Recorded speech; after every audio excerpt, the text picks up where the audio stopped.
Il y a tellement de messages qui sont passés en fait à travers le marathon. Il y a tellement de gens qui font le marathon pour soit prouver quelque chose, soit se prouver quelque chose. Mais en fait, derrière un marathon, il y a tellement de messages à faire passer qu'en fait, c'est ouf et c'est ça qui fait la beauté du marathon. C'est pour ça qu'Emile Zatopek qui disait si tu veux courir, cours 1 kilomètre. Si tu veux changer ta vie, cours un marathon. Parce qu'en fait, quand tu cours un marathon, je pense que les émotions que tu ressens à l'arrivée, au-delà de la fierté personnelle qui est importante parce que c'est super cool d'être fier de soi, et bah, c'est juste toutes les émotions et toutes les choses auxquelles tu as pensé pendant ton marathon qui étaient genre très difficiles et qui t'ont aidé à te surpasser.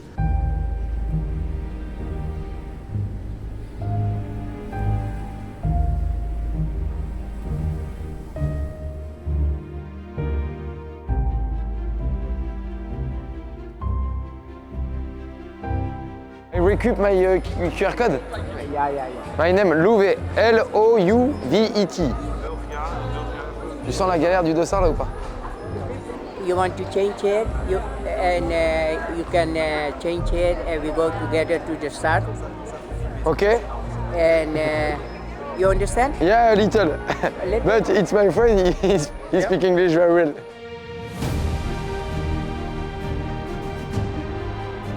Yeah. Thank you very much. See you tomorrow. Okay.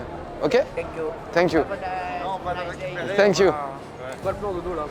Du coup, en fait, j'étais vague A et j'étais pas élite. Et du coup, en fait, il m'a donné un bracelet, je sais pas pourquoi. Je sais pas pourquoi, c'est peut-être grâce à la caméra. Bref, j'ai un bracelet et du coup, je peux donner mon ravitaillement directement pour avoir le ravitaillement sur les tables et partir directement du SAS Elite. Donc, j'avais pas forcément besoin de ça, mais c'est rassurant. Comme ça, je pourrais me mettre juste devant et je serais pas gêné sur la ligne de départ. C'est la taille du t-shirt qu'on peut prendre. Mais en fait, maintenant, je les prends pour mon père. Parce que moi, souvent, je les remets pas et mon père est trop content de les mettre.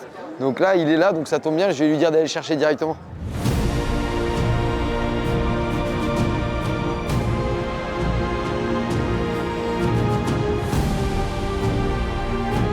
Ah ouais, je suis pas à domicile, hein. Tout change. On n'est pas dans la zone de confort.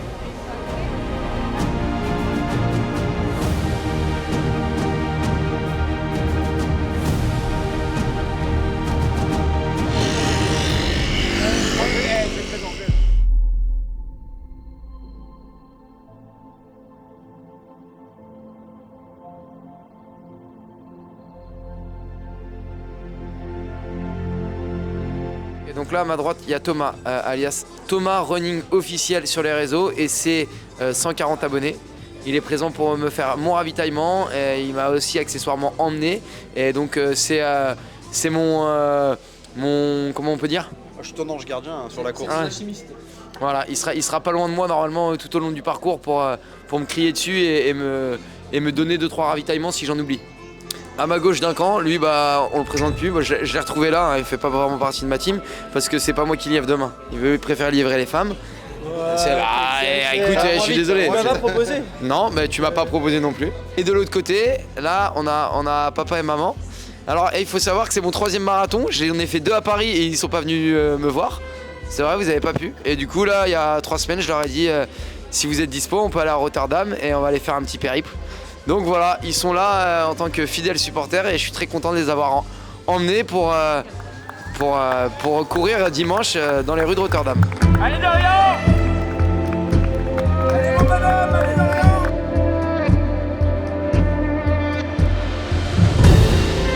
Comme depuis 2 ans sur mes prépas marathons, je suis parti du coup 15 jours au Kenya. Franchement, très bonne préparation, j'ai pu faire du volume. J'ai fait 2 fois 160 km sur les 2 semaines. Donc quand même beaucoup de volume, c'est très bien passé. J'ai fait des belles séances. Maintenant, je suis arrivé sur le semi-marathon un peu fatigué parce que voilà, entre le lancement de la Running Academy et tous les projets extra-sportifs qui me font vivre au quotidien et qui me font kiffer. Je suis trop content de tout ça, mais ça pompe aussi beaucoup d'influx nerveux. Rotterdam, c'est vraiment ça l'objectif. Là, c'est que objectif Rotterdam et le fait de mettre un dossard, bah voilà, ça crée de l'émulation, de l'adrénaline et ça va me donner les crocs pour la dernière partie de l'entraînement sur la prépa marathon. L'objectif, il est vraiment dans 4 semaines. J'ai juste envie de me rassurer 4 semaines avant sur un bon semi. J'hésite encore entre le cuissard et le short. On verra demain. Ça va, hein, j'ai envie, franchement j'ai envie, j'ai les crocs, j'ai peur. Il y a la petite adrénaline, ça faisait longtemps que je l'avais pas eu là. La petite adrénaline de course qui te dit putain t'as intérêt d'assurer, ça va être dur mais t'es prêt. Et non, franchement, ça fait longtemps que j'ai envie de mettre un dossard, donc c'est pour demain. Donc voilà, dernier essayage, full black. Là, on est ouvert, on est à l'aise, Fessier apparent, fou. C'est bon, on est ok. Hop. Ok, essayage terminé.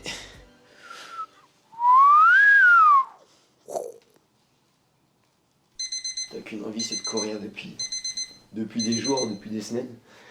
Et quand c'est le matin, t'as vite envie que ça soit fini. Parce que tu flippes.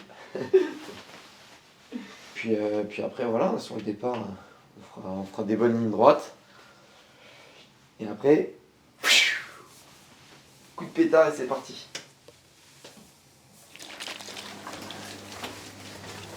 Ça fait peur.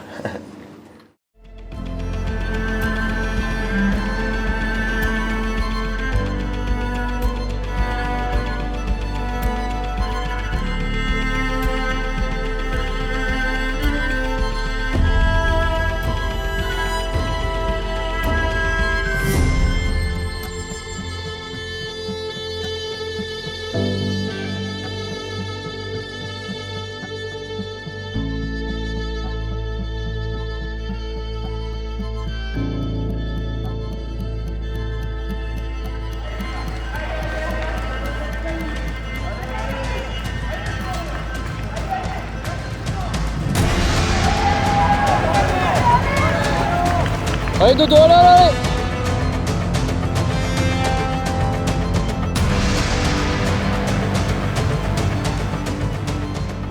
J'ai pris des risques mesurés pour partir sur environ 1h06.0. Ça l'a pas fait, j'ai craqué, j'ai fait 1h07.08, même si c'est mon record, hein, c'est quand même 1 minute 15 de mieux que le semi-marathon de Paris l'année dernière. Mais j'étais déçu parce que vraiment j'avais senti que j'avais pas fait une course pleine. J'ai vu ce marathonien qui était là devant moi à quatre pattes en train d'essayer de rejoindre la ligne d'arrivée qui était à seulement 30 mètres, mais son corps ne suivait plus. Et du coup, moi, par réflexe, en tant que coach et que sportif, je l'ai vu et je me suis dit « Ah, tu peux pas t'arrêter là », il essayait de se relever, mais il était vraiment incapable d'avancer. Moi, je trouve ça beau, en fait, c'est vraiment le dépassement de soi pur et dur. C'est pas dangereux, normalement, les gens qui prennent le départ de ce marathon, ils ont un certificat médical et qui dit qu'ils sont aptes à pouvoir courir. C'est ça qui est incroyable, c'est ça qui fait toute la beauté de l'image, c'est qu'il est seulement à 30 mètres et pourtant, il peut pas, il veut, mais son corps ne veut pas. Je pense que même si j'avais pas été là, il avait tellement envie, j'ai vu dans son regard l'envie d'y arriver, que je pense qu'il aurait quand même fini par franchir la ligne. Nous, la performance, elle n'est pas sur le jour J. Ça veut dire que c'est pas demain où on va me dire bravo, t'es trop fort d'aller loin dans l'effort et tout. Moi, je vais carrément moins souffrir que ceux qui font 5 heures. Après, moi, le mérite, je l'ai tous les jours à l'entraînement, aller m'entraîner tous les jours, à partir en stage au Kenya, etc. Depuis le semi-marathon de Lille, je suis vraiment fatigué. Je sens que je subis un peu la prépa marathon. Il y a plein de choses qui font que j'ai été fatigué dernièrement, mais là, j'ai l'impression que la forme revient et l'envie parce que j'avais vraiment plus envie de courir dernièrement. Et là, du coup, 20 x 300 parce que c'est des séances qui passent bien en fin de préparation. J'ai tout tourné entre 49, 49,5, récup 40 secondes, 100 mètres trottés. Bon, de toute façon, les dés sont jetés. Il n'y a plus qu'à. Rotterdam, 12 jours. Le compte à rebours est lancé. Et c'est bon, je crois que les crocs reviennent et j'ai envie d'aller tout niquer là-bas. Donc, on verra ce que ça donne.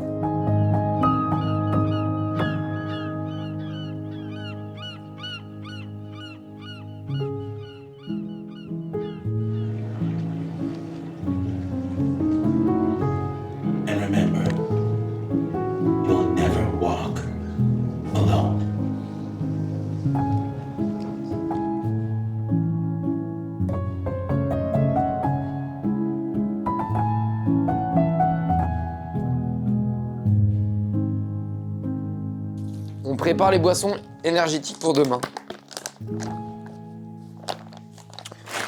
Donc, du coup, il y a 8 ravitaillements, donc j'ai le droit à 8 gourdes à mettre sur la table. Donc je vais remplir mes 8 gourdes d'isotonique.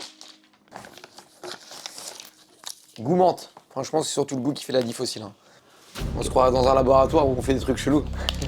Je te jure, ça fait penser à Breaking Bad. Un peu de meth. Celles qui sont faites, je les mets là, ok? De toute façon, celles qui sont faites, tu auras de l'eau dedans. Mais ok.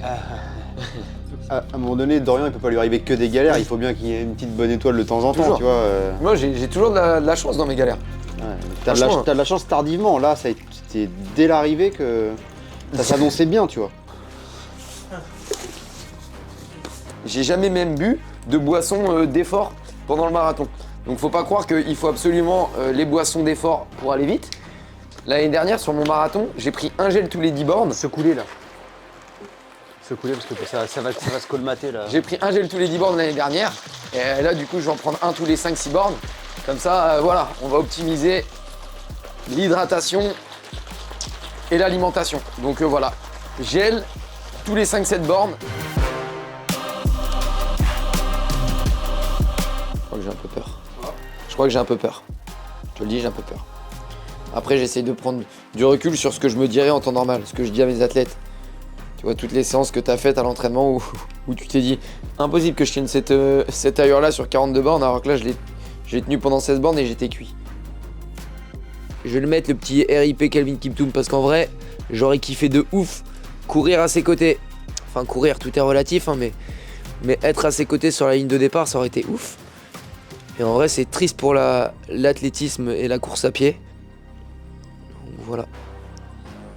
S'il pouvait m'aider demain à me donner un peu ses jambes, je suis pas contre. Maintenant, un peu stressé, normal, hein, ça reste un marathon, donc c'est toujours très dur et très long, mais physiquement, je pense qu'il y a moyen d'aller le chercher. Il y a que ceux qui essayent pas qui n'y arrivent pas de toute façon, donc voilà, demain j'y vais, on essaye, on donne tout. Voilà, la préparation aura été bonne, je me suis bien entraîné, derrière, la vie continue, il y a d'autres objectifs. Je vais te dire un truc, ce qui est beau, c'est qu'on écrit une histoire sans connaître la fin. Et c'est ça qui est intéressant. C'est ça, donner du frisson, des frissons. Est-ce que ça va être une happy end ou une moyenne end? On ne sait pas. Ce qui est sûr, c'est qu'il y aura une fin. À moi de l'écrire. Ah, c'est à moi que tu parles. C'est à moi que tu parles. C'est à moi que tu parles.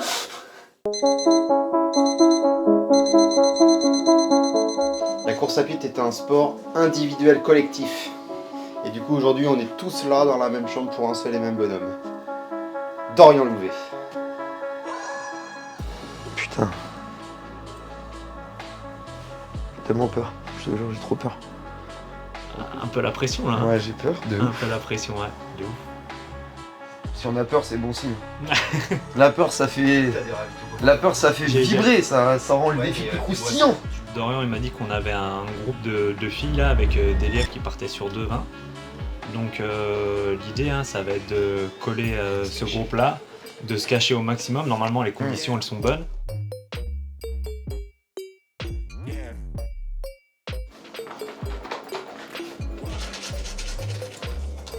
Plus on avance, plus le chrono il avance aussi. Et là, on vise 2h20.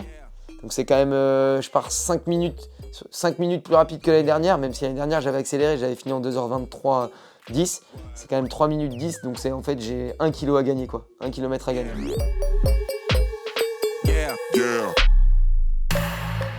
On part faire 15-20 minutes de footing vraiment facile. Ensuite des petites gammes. On repasse à la chambre, on se change et je ferai des lignes droites sur la ligne de départ. Et pam!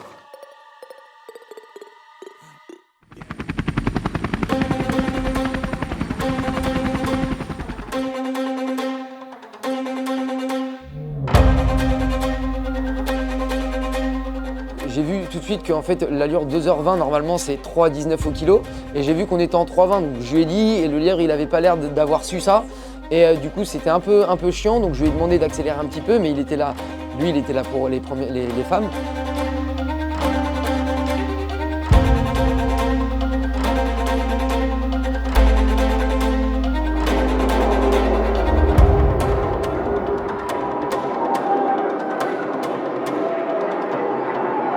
Et au final, on est passé un peu lentement au 10, mais bon, je me suis pas inquiété, j'étais dans un groupe, j'étais bien.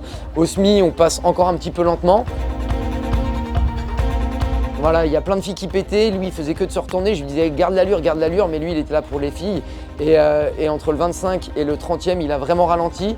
Je m'en suis pas rendu compte, j'étais à l'abri, j'étais bien, j'étais encore très lucide surtout sur mes gels, vraiment je voyais tout, je voyais mes parents.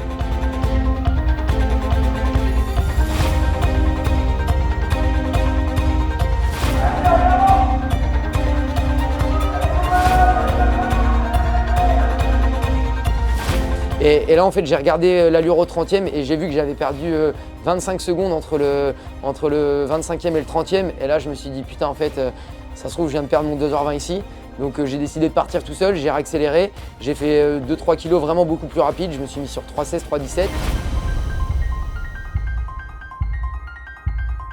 J'essaye à penser à des choses archi positives en me disant que voilà, je l'ai voulu, je sais que ça allait être dur et je l'ai voulu et maintenant que tu es là, bah voilà, assume.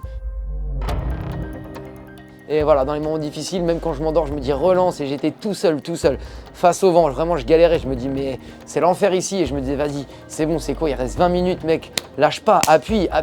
Et voilà, 30, 32, je me dis encore 3 bornes, je suis arrivé au 35, je me dis 35 c'est la fin, il te reste 7 bornes. Allez, même 5 bornes, donc dans 3 bornes, il te reste que 2 bornes. Et voilà, je décomposais comme ça et j'avançais au bout de 3 bornes, 37, 38, je voyais les allures, elles étaient maintenues. Je me dis vas-y, tu vas faire moins de 2,21, ça reste un super chrono. Là, j'étais tout seul. Je voyais que le chrono sous les 2,20 était plus possible. Donc voilà, je me suis battu pour garder les moins de 2,21. Au final, je fais 2h20 37. En vrai, je suis content. Nouveau record personnel et il faut toujours savoir savourer un record, c'est important. Je sais pas pourquoi on se met dans des états comme ça. Trop fort, frère. Mec, c'est trop dur. C'est trop dur. Trop fort. C'est archi dur.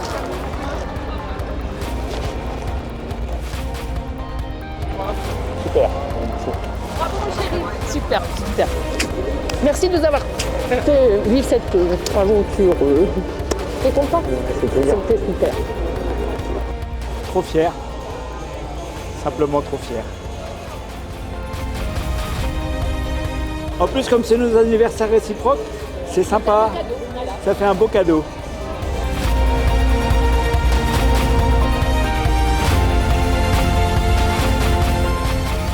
Et voilà, aujourd'hui c'est encore la course à pied qui me fait vibrer comme jamais. Donc j'ai hâte de remettre ça et d'aller à la découverte de nouvelles émotions.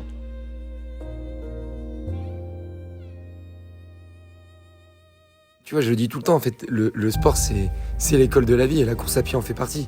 En fait, il nous apprend à être meilleur que la veille. C'est une évolution, c'est une recette en fait qui nous permet d'évoluer et de nous dépasser. Et la douleur, en fait, bah, c'est ça, elle nous rend meilleurs et ça nous rend confiants au quotidien pour affronter les difficultés. C'est en ça que le sport c'est beau, c'est en ça que le marathon ça te fait vibrer et ça te fait être encore meilleur que la veille et que quand tu fais un marathon, t'es plus le même homme.